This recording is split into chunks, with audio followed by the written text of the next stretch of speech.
Shivoham, Shivoham, Shivoham, Shivoham, Shivoham, Shivoham, Shivoham, Shivoham, Shivoham, Shivoham, Shivoham, Shivoham, Shivoham, Shivoham, Shivoham, Shivoham,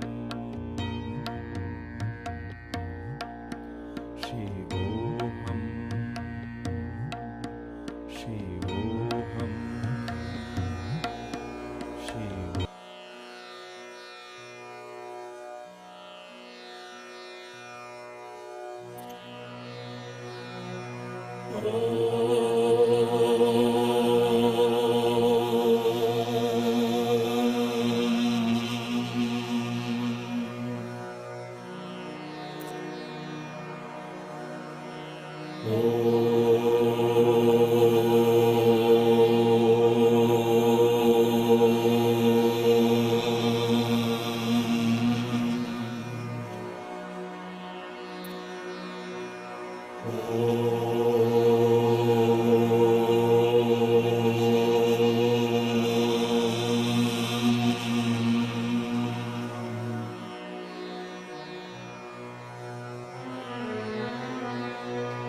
वक्रतुण्ड महाकाय सूर्यकोटि समप्रभ निर्विघ्नं कुरु मे देव सर्वकार्येषु सर्वदा। ॐ गं गणपतये नमः। ॐ गं गणपतये नमः। ॐ गं गणपतये नमः। ॐ साईश्वराय विद्महे सत्यदेवाय धीमहि तन्नः सर्वः प्रचोदयात्।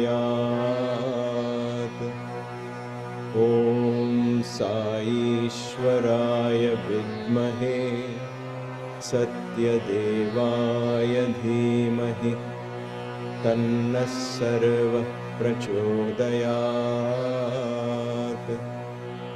ॐ साईश्वराय विद्महे सत्यदेवाय धीमहि तन्नः सर्वः प्रचोदयात्।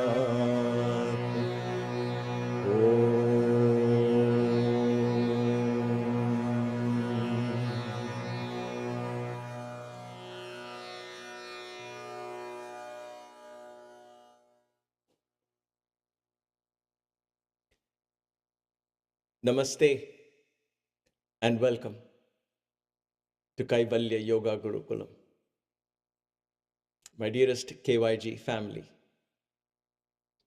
please accept Maya and my deepest gratitude for all your love, for all your blessings, for all your wishes on this very auspicious day.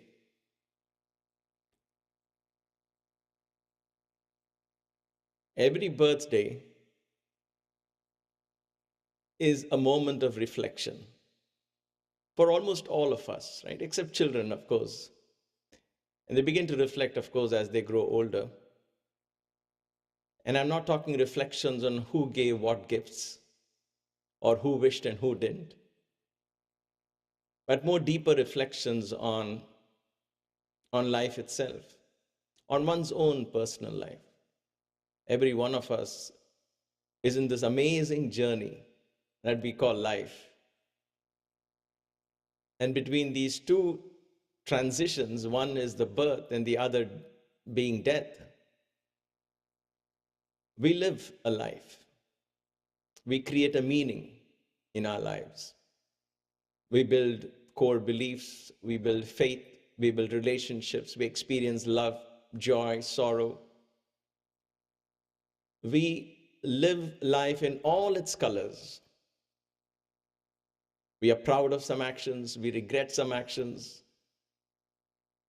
Nothing really changes the essence of each of our lives. In essence, we all do this. We all experience that. And therefore, in times like birthdays, as we become more older, I guess, or more mature, we begin to reflect. We look back and see what we have achieved, what we had set out to achieve, or what we had set out to do. And so it is with every birthday. In ancient India, there were certain birthdays that they would celebrate with even more importance. Importance was given on certain birthdays. One of them, of course, was the day you were born, the first birthday and the first year anniversary. And then comes the 60th anniversary. When 60 years are complete, it's called the Shashti Abda Purti. Shashti means 6, Purti is complete, Shashti Abda Purti. So at the completion of 60. Why 60? Isn't 50 what we all celebrate? Like we call it half a century, 50-50. Whether it's a cricket match, we say 50. We consider half as being 50. So 50 is perhaps an important landmark. So where did 60 come in? So what is the reasoning behind that? Nothing is ever without reason in Sanatana Dharma. And so it is with this particular birthday. In the Hindu calendar, there are cycles of 60 years. It is said that once in 60 years, the planets more or less align themselves very close to what they were in the first year. At the 60th year, they come back. It's like a circle that's completed. If one follows zodiac, one would understand this. If not, you can do your own research and find out that the day you were born, if there was a birth chart, and the day you complete 60, you will find that more or less the planets come close. And if they don't, then there is some problem with the calculation of the chart. The Hindu years, number of years in the Hindu calendar, each one of them has a name, has a meaning assigned to it. The number of years are 60. So 60 is given importance from that point of view. That means today in my life, I have seen all the 60 years in the Hindu calendar. And therefore, it is time for reverence and gratitude and thanksgiving that the universe allowed me to experience life through all the 60 lunar years, each one with its own unique flavor. Now, how we celebrate that particular occasion, like the 60th year, depends on different parts of India. The South Indians celebrate it in one way. The North Indians celebrate it in one way, and so on. People in the West and the East, people in Gujarat celebrate it in one way. People in Bengal celebrate it in one way. But one thing is common, everybody marks, excuse me, everybody marks this particular year. There is another reason why 60 and not 50 is considered a landmark. There is a science, a book of knowledge, if you will, called the Vedic Astrology, Jyotisha Sastra. It's a very powerful, very benign, very deep knowledge. Most of that is still available. The sad part is it's been interpreted for commercial purposes. That's a different ballgame altogether. And we've kind of lost the essence of the importance of understanding the influence of the celestial bodies on our psyche, understanding the strengths and weaknesses and so on. But nevertheless, the science is very valid. The science is extremely powerful and very, very real. In fact, that science opens, it's part of Veda, the Vedic texts. It's part of the Vedanta, the essence of Vedas. So, in Vedic astrology, the average lifespan at the time when this was written, the average lifespan was 120 years. The average lifespan. There are people who lived a little less than that, people lived more than that. It is believed that the Pandavas fought the Mahabharata war when they were in their 90s. So they were still active at that age. So there was a civilization recorded in history. There was the science. The Saturn planet takes about 30 years to do one full cycle of the zodiac. The sun takes 1 year to go through all the zodiac signs. The moon traverses in 1 month all the zodiac signs. The Jupiter takes about 12, 13 months to traverse, and so on. Planets like Mars, Venus, Mercury take anywhere between 1.5 to 2 months. But Saturn takes 2.5 years. He resides in every home. And so he takes about 30 years, 2.5 to 3 years. So he takes about 30 months, or I'm sorry, 3 years, 30 years to traverse all the zodiac signs. And so they calculated lifespan with 4 such cycles of Saturn. So 30 into 4 is 120. And therefore, when it is time for the 4th round of Saturn that passes through your ascendant or through your Rashi as it is called, then you know it is time to move on into the next life. But our lifestyle doesn't allow us to live that long today because of the choices we have made, because of whatever reason. So it is hard to comprehend such a reality that existed. I'm not saying it's impossible, but it becomes less probable for somebody to live 120 years today. Nevertheless, 60 years, therefore, was an important landmark that marked halfway to 120 years.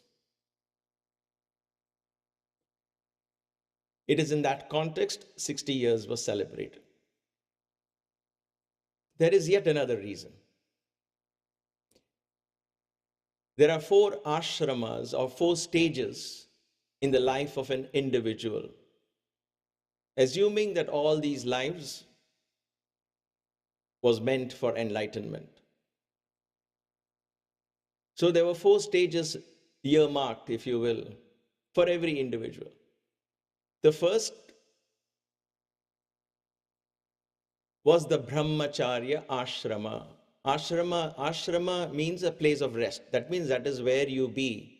In time also there is ashrama. So there is a time where you are established in the Brahmacharya ashrama. Let us say that was about 30 years, 0 to 30 years. I'm giving a broad thing. Now, as per traditions, these numbers change here and there, but broadly, this is how it is. You can divide 120 by 4 and you get 30 years into 4 ashramas. And so the first was Brahmacharya. Brahmacharya is where you are engaged in the knowledge, in the study and acquiring the knowledge and wisdom of Brahman. And your actions are completely indicative of that acquiring of that knowledge. So you're steeped in the knowledge of Brahman, and so you're Brahmacharya. Acharana means action. Brahma is the infinite. So you're learning about the infinite. You get initiated into that path, by the Gayatri mantra.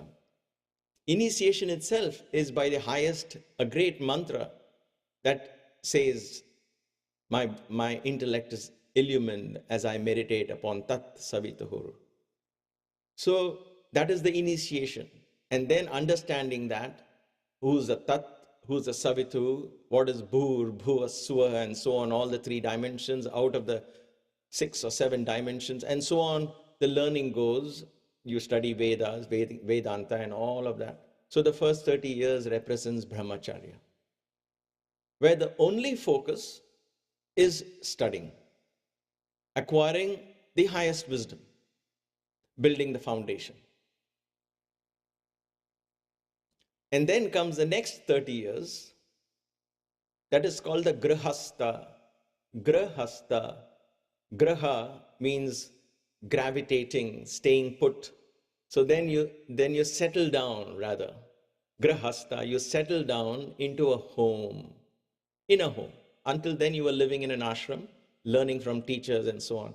In Grihastha ashrama, you enter into a home, Griha. Griha is home. Home means gravity. Means we all go back, right? We go for work, we get pulled back into Griha. That means the gravity of a home pulls us back.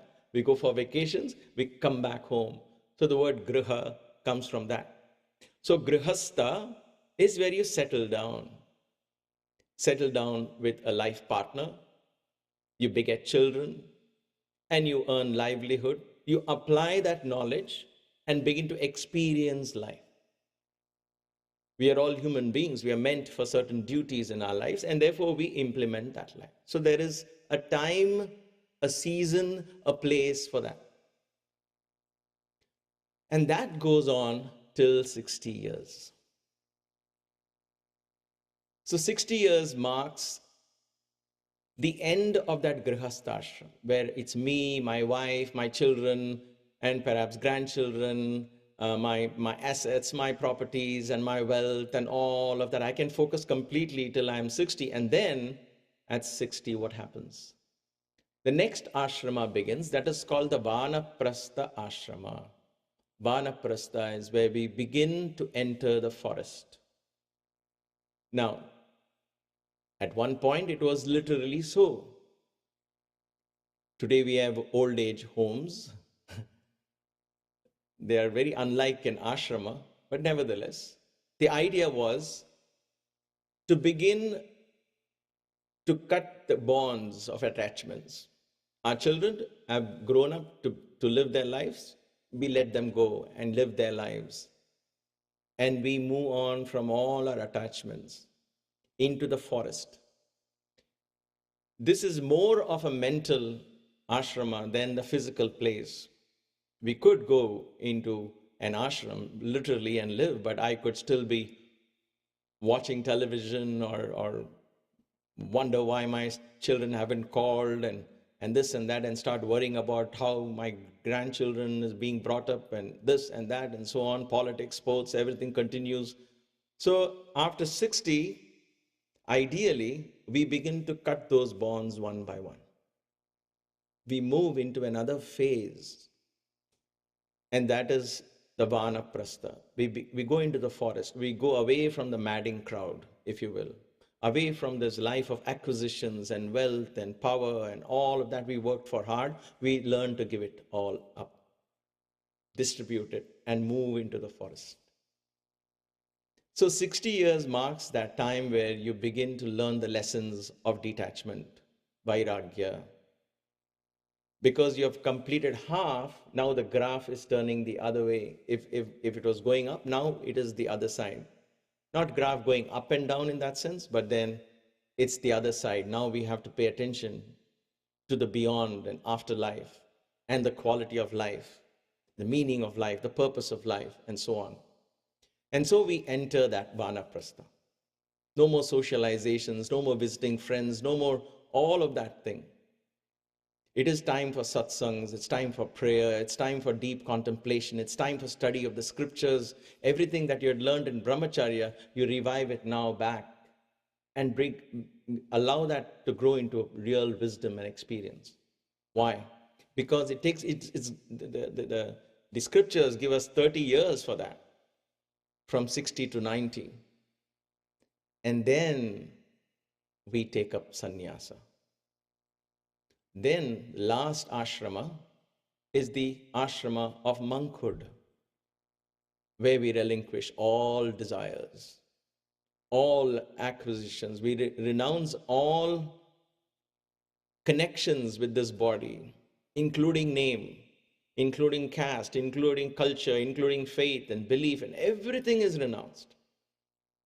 That is not the time to say, I'm going to go out and serve the world and all of that. That is a time for renouncing everything and going deep into yourself, into that ultimate journey.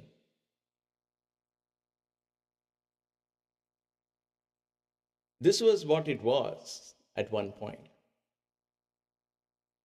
It's a different matter. We have not understood the importance and the implications of this. We have kind of reworked it all out for ourselves. Whether it's right or wrong, I don't know. I cannot judge. I don't want to judge. But this was what it was. And therefore, 60 years marked that great transition from an active materialistic lifestyle of acquisition, I, me, and mine, to a life of selflessness, or a life of giving, forgiving, giving up and acquiring detachment. And there was a time given to acquire that, to acquire more knowledge through satsangs, through meditations, through sadhana, and so on. And so it is that the 60th year marks a very important phase in one's life.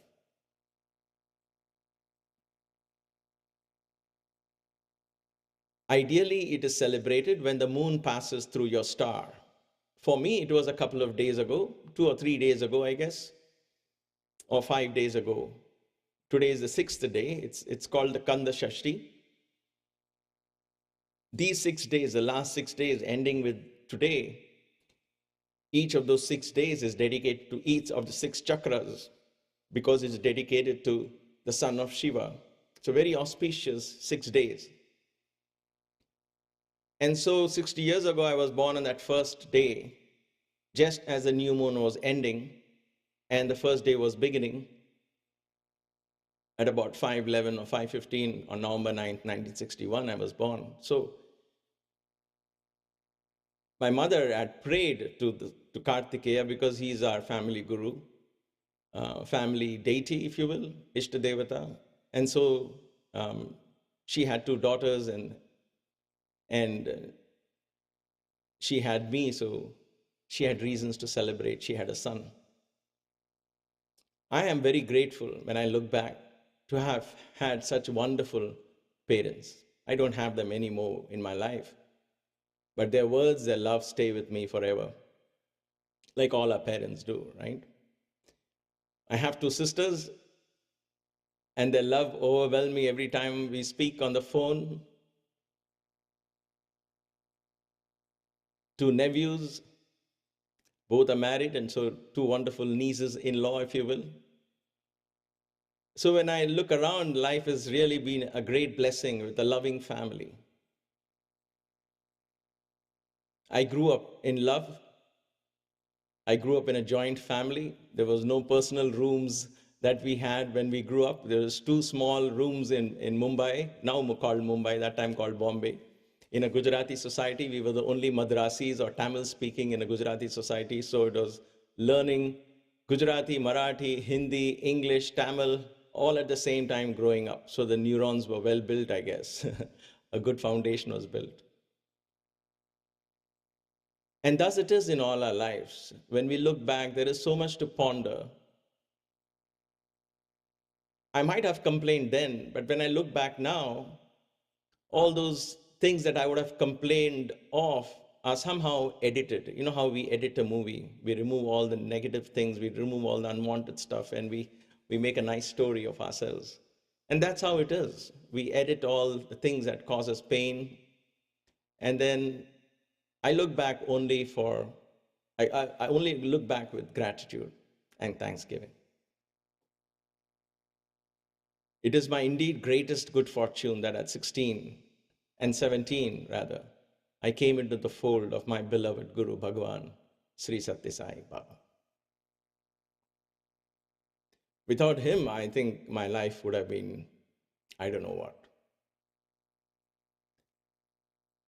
But he helped me redefine my life. The true meaning of brahmacharya bore fruit when we stayed in his presence.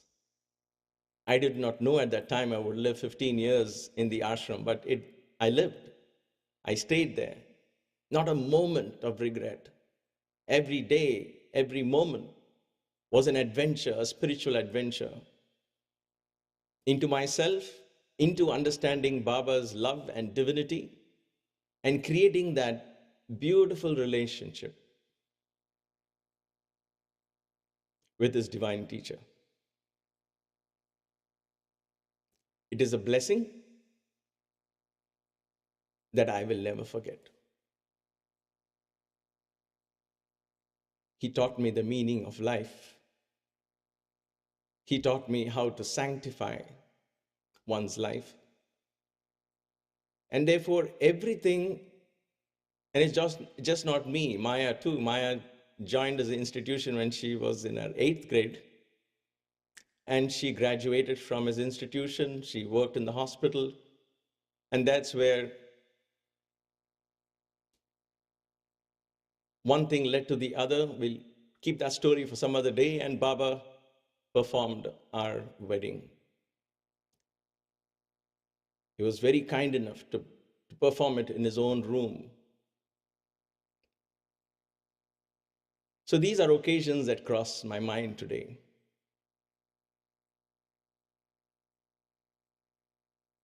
One of the greatest teachings that I carry home, which I want to share with you today, because I cannot bore you with just my story. But the reason I shared all this time is because I'm hoping that your minds too would go back to your childhood, your parents, your learnings. And you get a chance, even if it's momentary, to reflect on your own life.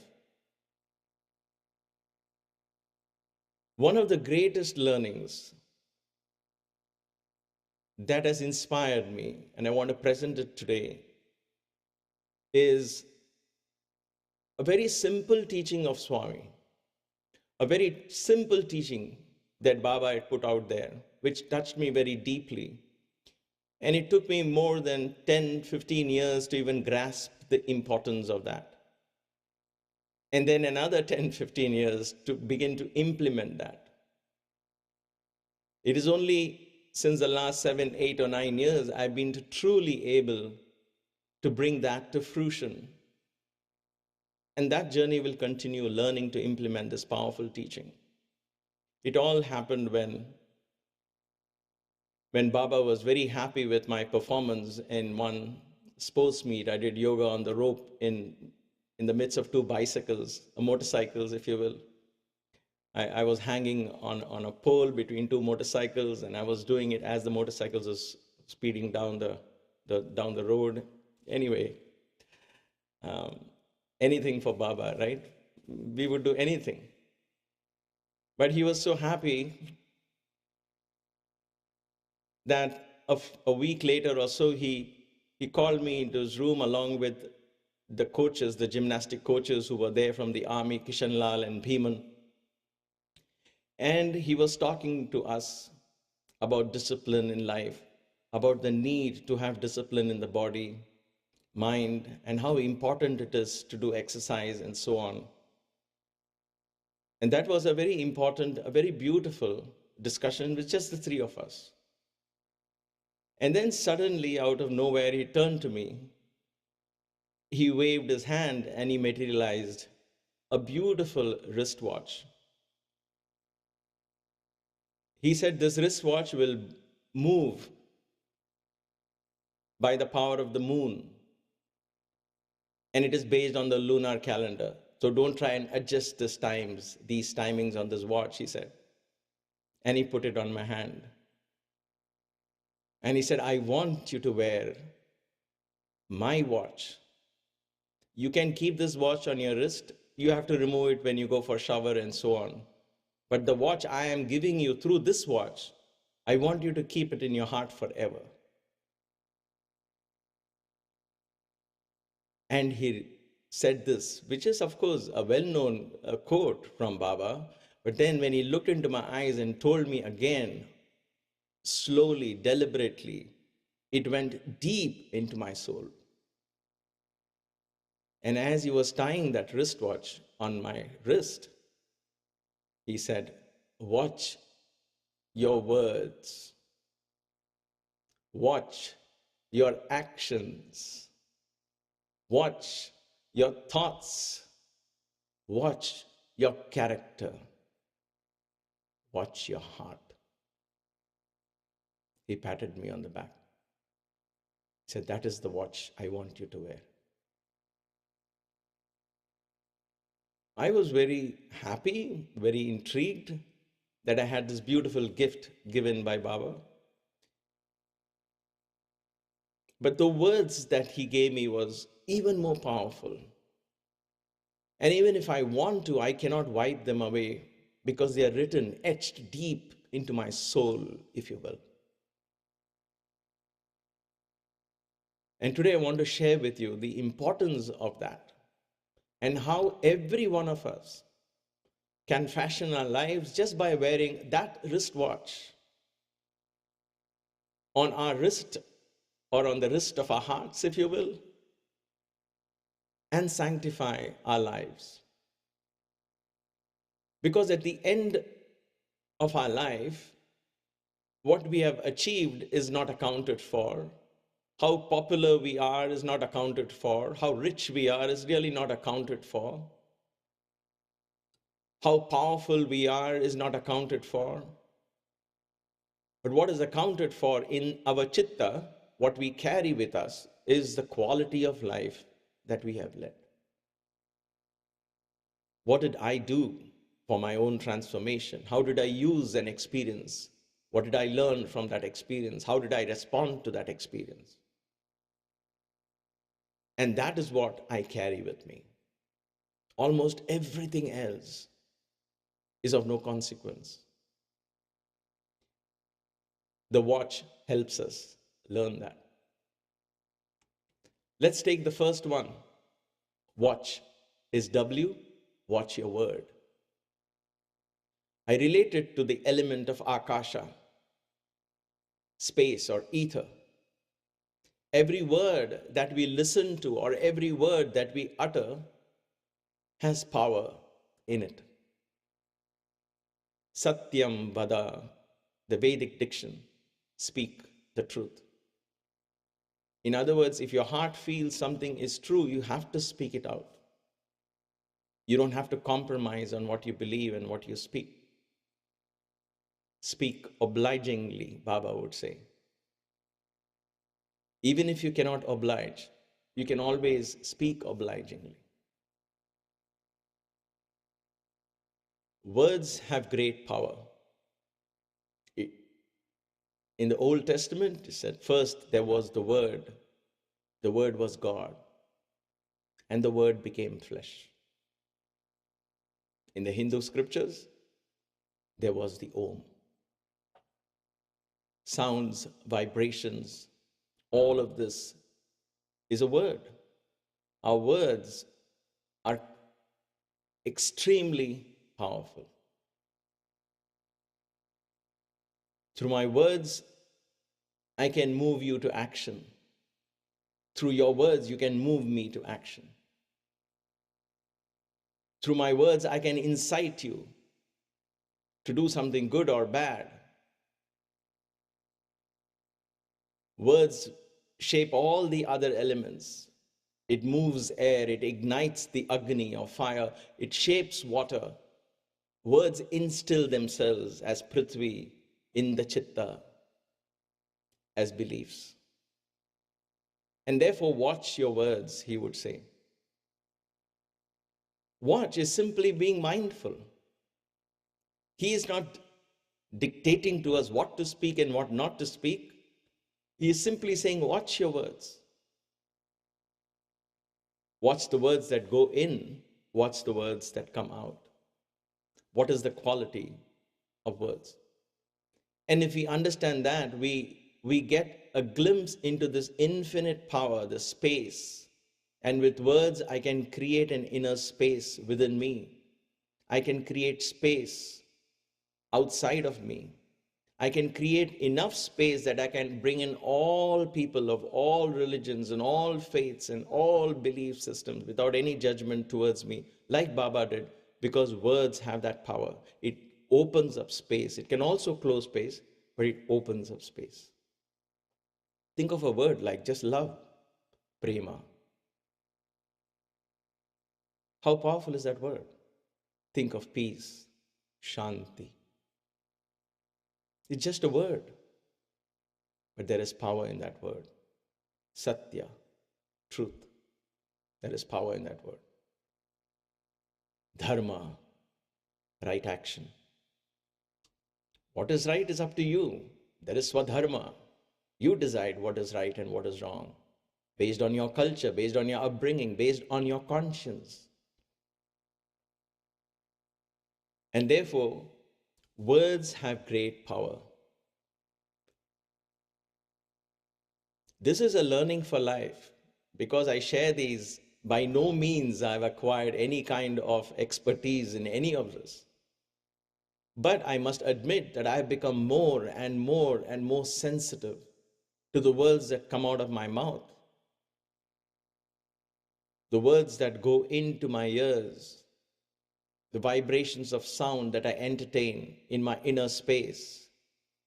I become very sensitive because I know that every single one of them, if entertained more than once and entertained continuously, begin to form what science would call it a neural pathway in the brain, but this is more than that.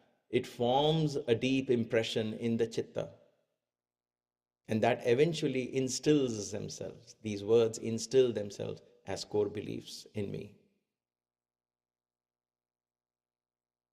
And that's why when they taught Vedas, many of you know this who are students of Veda, the chanting part of it, they would make it so complicated so that your neural paths are never fully formed. You're constantly recycling them, recreating them, so that the brain is alert, active, fully focused at every moment. We learn a simple mantra like Gananam Tva Ganapatikum Bhavamahe Kavim Kavinam Upamashravastamam Jeshtarajam Brahmanam Brahmanaspata Anashrinvanno Dibisi Dasadanam. Then they would take that and say, all right, let's mix it up. And there is, of course, a science that's called the Ganapatha. They will go back and forth, and they will make you memorize all of that. It is not easy. And so most of us skip that part. But then what happens is you are really creating a powerful brain. Imagine in Brahmacharya Ashrama, this is what is taught to those kids as they grew up. And so that powerful brain becomes extremely creative, capable of flexible, if you will, capable of adjusting to any circumstances, learning under any situation, because you put through intense learning and focus. And all of that was learned only by listening, no words written on, no slides and no PowerPoint presentations, only by listening. That kind of education is lost. So that is the culture, that is a civilization that is teaching us how important words are. So think about it. At any point, you can bring in back this in the life of your child into your own lives. Begin to listen to words. Listen deeply, with focused. The pronunciations, the way it is said, and then try to replicate that. So the sound that goes in, sound that comes out becomes mindful. Then you will not have something like Alzheimer's, honestly.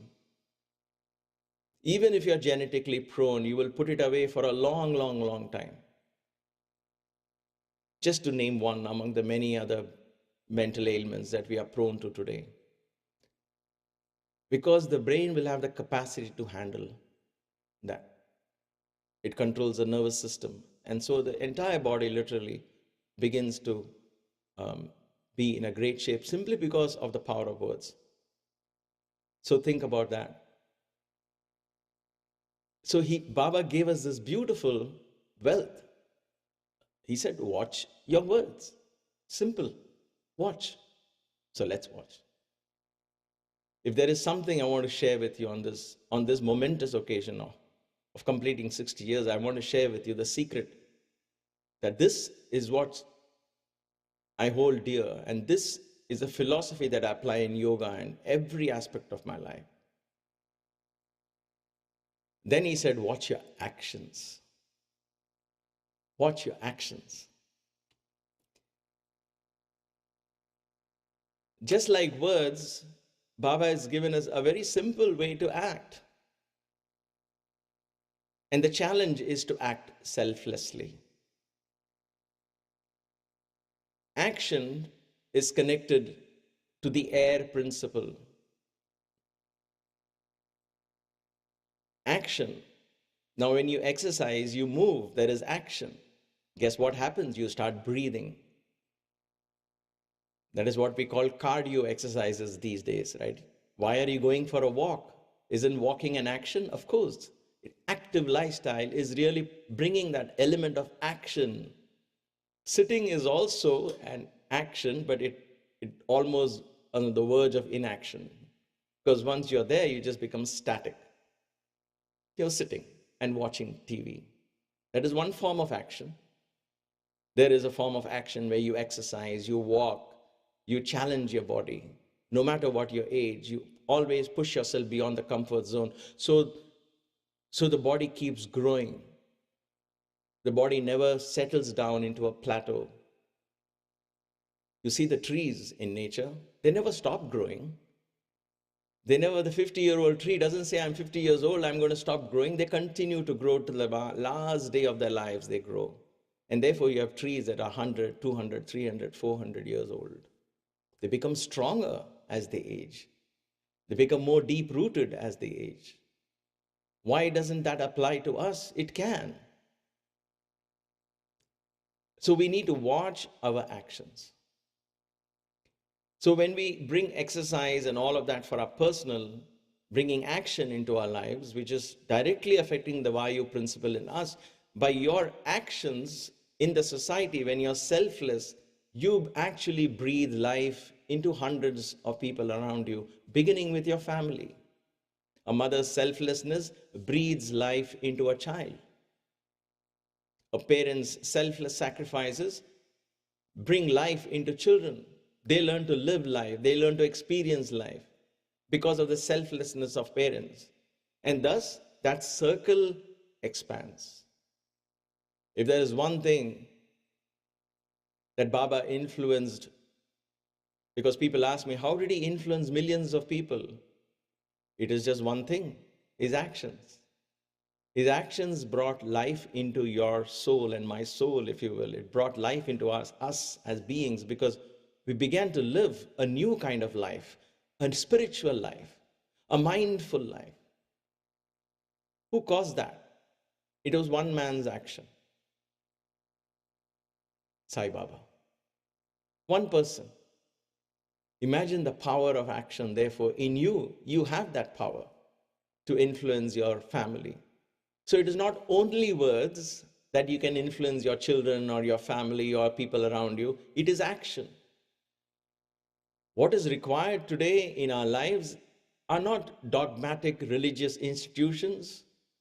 What we require today are not breaking up of organizations and reorganizing them and breaking them up again into bits and pieces. That is not what is going to reform the world, transform the world. It is a ridiculous idea that we are on if we are following that path.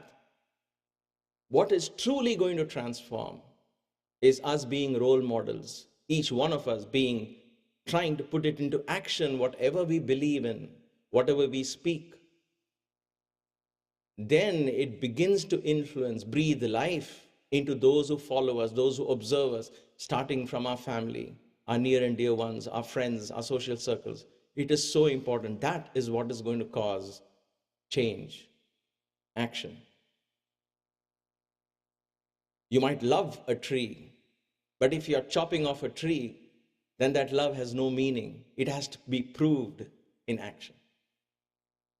And therefore, there is excellence that we focus on in our action. Just as we focus on mindfulness in the words, we focus in excellence. Every act of us, whether it is for ourselves in the form of exercises and all of that, or it is in the form of service that we do for others. Is there excellence in what I do? Can I make my action, every one of them, an example? We need to ask ourselves. And therefore, there is a teacher in all of us that can set this wonderful example of excellence in action. Your action can take away life, your action can give life. And I know that, and that's what I meant by cutting a tree. You can plant a tree, you can cut a tree. Both are based on your actions. So how can I act to give life? Not only to myself, to bring vayu. Vayu means the essence of life is vayu, right? How can I breathe life into my loved ones? How can I breathe this spiritual life into others? How? By translating myself into action, translating my words into action, my thoughts into action. Then automatically those in my presence transform themselves. And this is the magic that happened in Baba's ashram. Just being in his presence transformed us, because he was an embodiment of what he spoke. Whether it was discipline, whether it was selflessness, or whether it was love, he was an example. And everyone who lived there can be a testimony for this. Then comes, watch your thoughts. As he said, watch your thoughts. Thoughts have the power to transform us. Agni, or fire, has the power to transform. It is thoughts that transform who you are. From a person who is afraid and full of fear, to a person who is selfless and fearless. What is the cause? It is thoughts. Thoughts are the cause for one to become fearless. Are my thoughts fearless? Are my thoughts loving, forgiving? Thoughts are the basis of transformation. If I want to transform myself, I need to examine my thoughts. The Agni that has the power to digest my food, if that power of digestion begins to die down and I'm not able to eat as much and digest as much as I did when I was 10 years old and 20 years old, then I know that everything else becomes redundant. Fire is that power. And so I need to understand, if I need to transform myself, then I have to first examine what are my thoughts. If I'm doing a ritual of chanting every day, mantras, and doing worship and pujas and doing weekly bhajans, and I'm really strict about all of this, but when I'm alone with my thoughts, what is the quality of those thoughts? Am I thinking, oh gosh, I don't know when I will attain spirituality, when will God come to me? I don't know, I am so confused, but I will keep trying. Am I thinking like that? Then that is the basis of your transformation. Either way.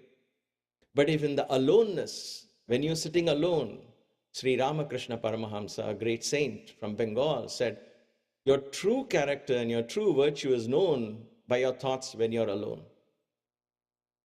And so when you examine the quality of your thoughts in your aloneness, and if those thoughts are thoughts of peace, tranquility, thoughts of oneness, thoughts of love, thoughts of inclusion, not exclusion, where there is no room for fear, thoughts of contentment, then those thoughts begin to transform. So if you're wondering about transformation, if you're wondering about spiritual evolution, if you're wondering about spiritual progress and why you are or not experiencing it, then observe your thoughts. In other words, as Baba would say, watch your thought. Ego is a thought. I am Sunder. What is that? It's a thought. I am an aspect of the divinity. What is that? That's a thought as well.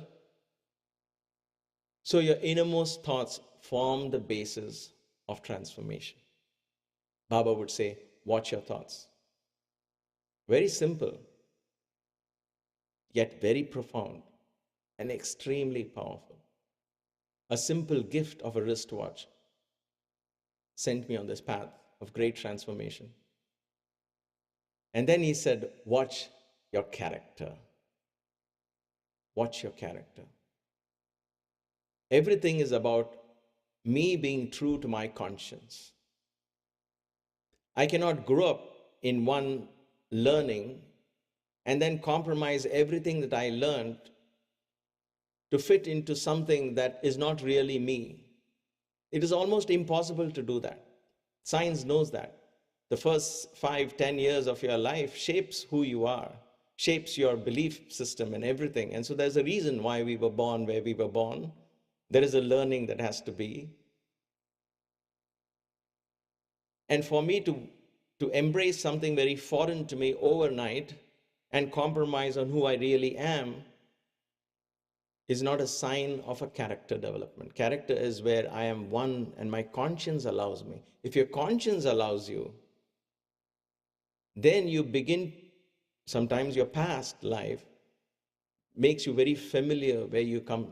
And suddenly you begin to embrace everyone and everybody in that culture as if they are yours. That conscience should open. It is not an artificial fitting in. And to me, character, the way I understand it, the way I learn it, the way I practice it, I examine my conscience. If my conscience is clear in what I do, then I know my character is safe. Because it's not a dogmatic thing that what I believe in should be your belief, or what I do is right and you should also do the same thing. This is my conscience. This is where I have shaped myself over the years, over the decades. And that conscience, if it approves, then Baba said once in a small group, he said, conscience is your God. The voice of God is your conscience. Everybody knows what that voice is. Listen to it. Because that is our home, our temporary home in this life. And so that character that is born out of learning, out of education. That's why Baba would say, the true education is education and character. Character, he said, is education. And education without character is not only useless, but dangerous, he would say. And therefore, character is conscience. It is not the idea to feel guilty and to judge yourselves, but to just know that this particular act or this particular word or this particular thought does not fit into me. I don't feel at home with this. I have to be honest with myself. Sometimes it's not clear. Most times, I guess, it's not clear initially. So then you make mistakes, you take those steps, you do actions, and then you find, no, this was not what I wanted. And then you come back. You don't have to regret. You don't have to judge yourself. It is okay to make such mistakes, but we learn, we come back and say, all right, I've learned something there. And the fact that you followed your conscience and you came back itself is a sign of transformation and progress. And then finally, he would say, watch your heart. Watch your heart, he said that day, as he put the wristwatch on my hand, and I found that so beautiful. And I always wondered since that day, what is this heart thing? Why is it so important in spirituality?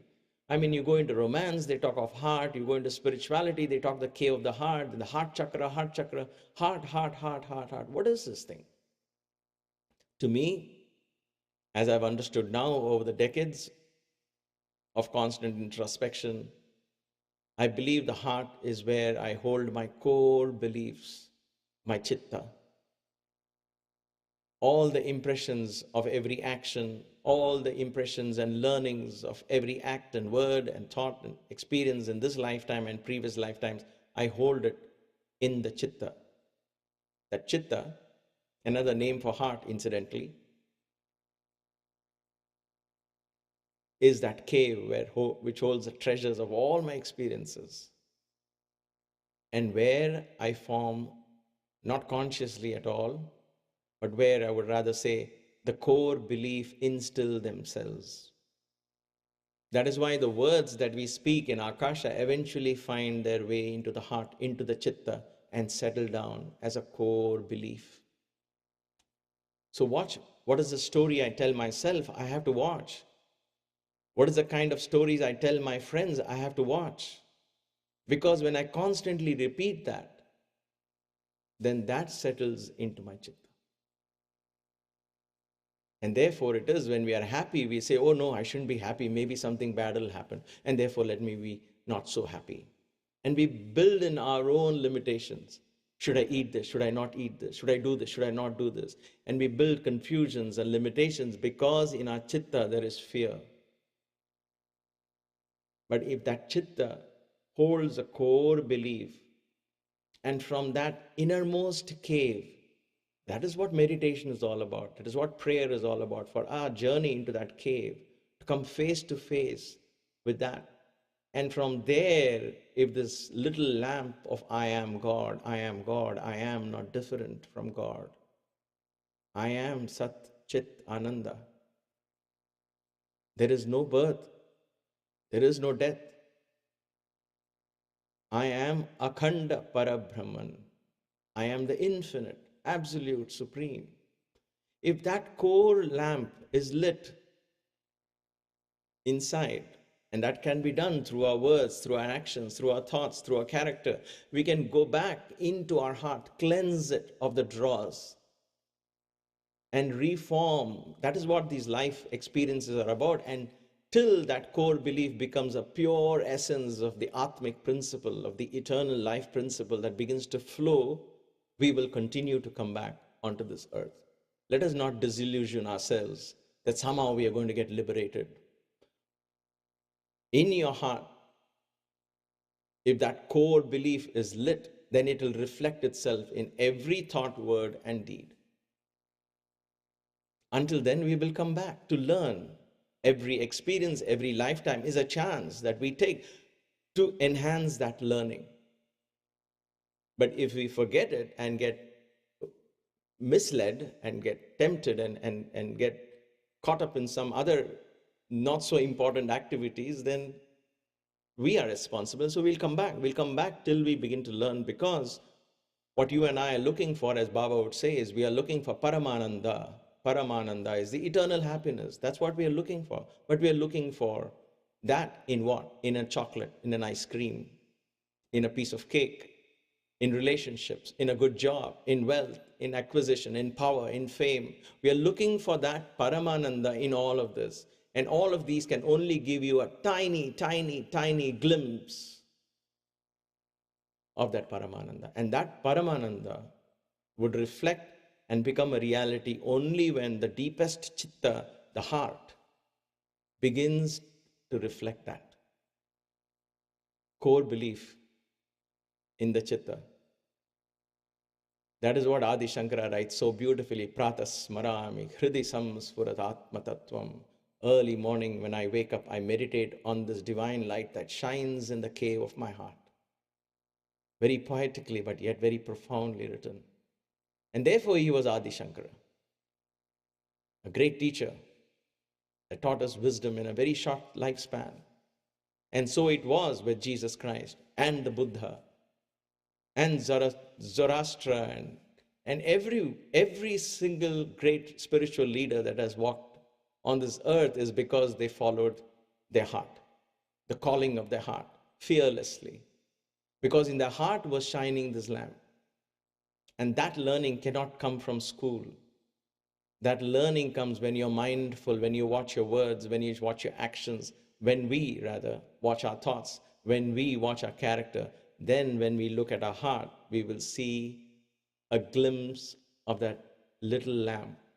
And then all we have to do is to watch and nurture that light of divinity, protect it so that it begins to grow into a steady flame.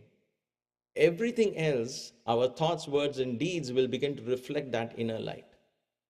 You don't have to worry about the quality of everything else if that heart is clear. My dear brothers and sisters, this is the greatest gift Baba has given us. The most wonderful thing that has blessed my life and Maya's life. Today we are doing this is only because we find immense joy in doing this. I don't care where this leads us to. I don't have a 10-year plan or a 5-year plan. I don't have in my visions where this goes, maybe into another ashram. We don't own it. Maya and I consciously offer every act to the divine and say, Brahmarpanam astu. We offer it to the Brahman. And it is the project of the universe. We don't take ownership of this. And that frees you from karmic bonds. Because you're not interested in the effect of what everybody is saying or who thinks what. So when you learn to offer your actions, offer your words, offer your thoughts, it frees you and a great sense of joy prevails. And thus it is at KYG. And every time when you and I sit together in these spiritual satsang, you and I connect to the highest dimensions of consciousness. You cannot deny that. I cannot deny that. And therefore there is this joy. So let us continue in this path. Let us learn to watch. Just watch. He didn't say judge yourself. Without judging, watch. Automatically we become mindful. Let us all wear this watch. If I were to gift something to each and every one of you on the occasion of my 60th anniversary, I would gift each one of you from my heart to your heart this wonderful watch that Baba gave me 30 years ago. Let us watch our words, let us watch our actions, let us watch our thoughts, let us watch our character, let us watch our heart. I would like to end this satsang with a simple short bhajan, one that was my favorite, and one that every time I sing, Baba would take it to a faster speed. It was almost like I connected to the very essence of who he was through this bhajan. It is, and it will forever be one of my most favorite bhajans. Allow me to offer that.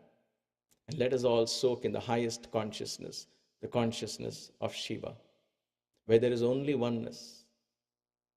Devon ka Dev Mahadev. Every avatar has worshipped that. Every avatar has identified himself or herself with that divine consciousness. And therefore, let us tune in. You and I are avatars too. So let us tune into that divine consciousness from where we came.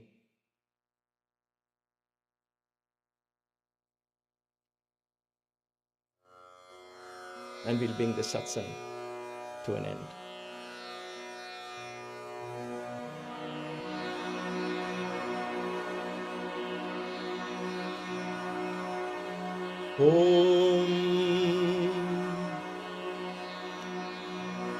ॐ तत्पुरुषाय विद्महे महादेवाय धीमहि तन्नो रुद्रः प्रचोदयात्।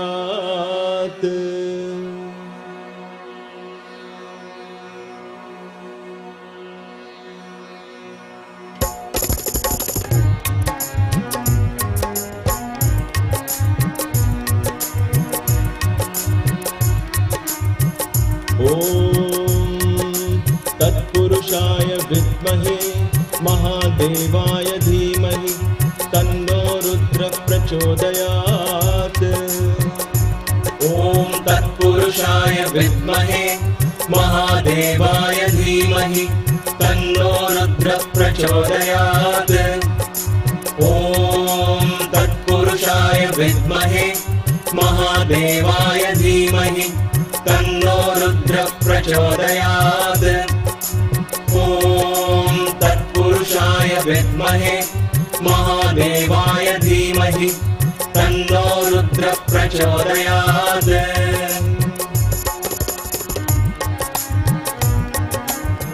कालातीताय सिद्धिरूपाय योगीश्वराय नमो। कालातीताय सिद्धिरूपाय योगीश्वराय नमो। जगत्पिताय विश्वरूपाय जगत्पिताय विश्वरूपाय साईश्वराय नमो। साईश्वराय नमो।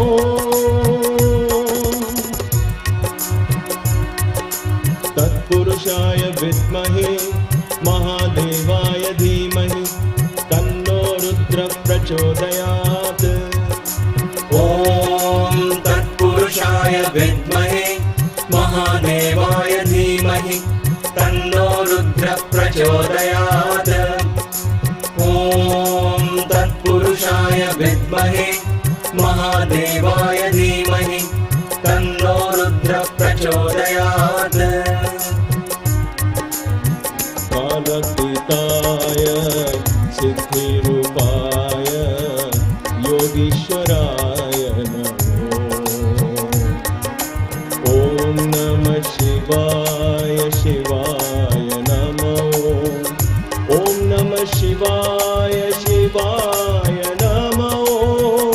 ॐ नमः शिवाय शिवाय नमो। ॐ नमः शिवाय शिवाय नमो। ॐ नमः शिवाय शिवाय नमो। ॐ नमः शिवाय शिवाय नमो। ॐ नमः शिवाय शिवाय नमो। ॐ नमः शिवाय शिवाय नमो। ॐ नमः शिवाय शिवाय नमो। ॐ नमः शिवाय शिवाय नमो। ॐ नमः शिवाय शिवाय नमो।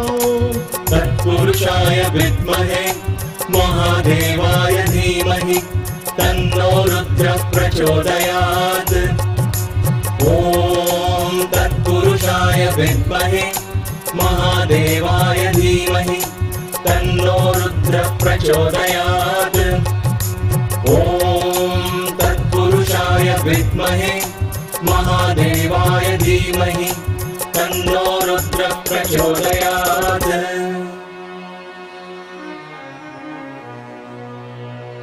ॐ समस्तलोकाः सुखिनो भवन्तु।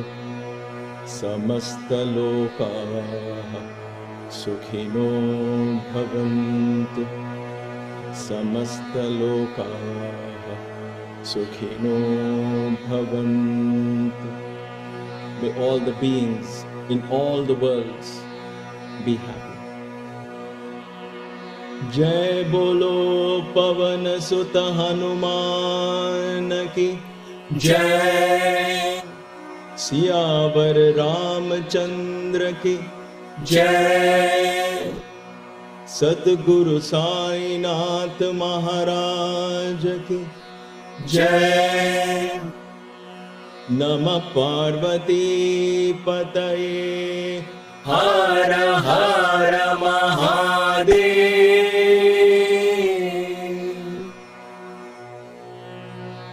ओम शांति शांति शांति।